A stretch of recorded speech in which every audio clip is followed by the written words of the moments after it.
Tama nga narinig nyo, may pila nga dito bago ka pumasok sa OFW Lounge. Kita nyo naman ang haba ng pila, guys. Siyempre, bago ka tayo makapasok, kailangan muna natin magpa-baggage storage muna tayo, guys. So, yung mga luggage nga natin dyan, kailangan na muna nating ipasok sa loob para hindi daw masikip sa loob ng OFW Lounge.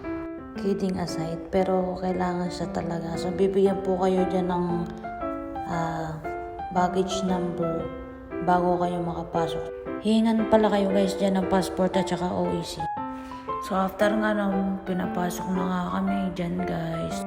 So, yan para mag-register ng pangalan mo, apelyido, passport number, at kung sea-based ka ba or land-based, naka-base sa trabaho mo, sa experience mo.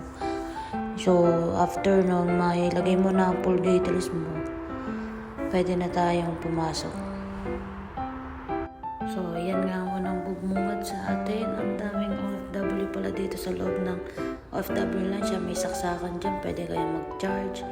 So, andito nga yung friend ko. So, kakain muna nga kami. So, yung unang naming in-order kay Kuya, lugaw, charot. Libre yan nga pala, guys, for your information. Wala pong bayad yan. Pakain po yan ng ating gobyerno. Yan. Lugaw muna tayo sa umaga. So, total naman, hapon pa yung plate namin. Alas 12 pa. So, kumain muna kami ng lugaw. Talagang pinlano namin na maaga kami pumunta sa airport para ma-experience ba namin yung kainan dito sa OFW Lounge. So, amazing naman siya. Tsaka, sobrang sarap ng lugaw dito, guys. Try nyo na, guys. Libre lang to pag gusto nyo pumunta. Nandito lang sa Terminal 3. Gate 4 kami pumasok nyan Terminal 3. So, yan na. May mga condiments sila dito. Yan. Nandito yung mga kutsara. Mga condiments nila, mga plato. Yan. Yan nyo na makikita. So, naganap nga kami ng kape at sobra na naming inaantok. Nagkape muna kami yan, guys.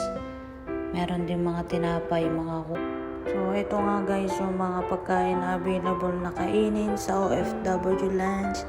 So, hindi ko na siya na-videohan. So, mga picture na lang itong aking in-upload. At sana, guys, matry at ma-experience nyo rin katulad ko.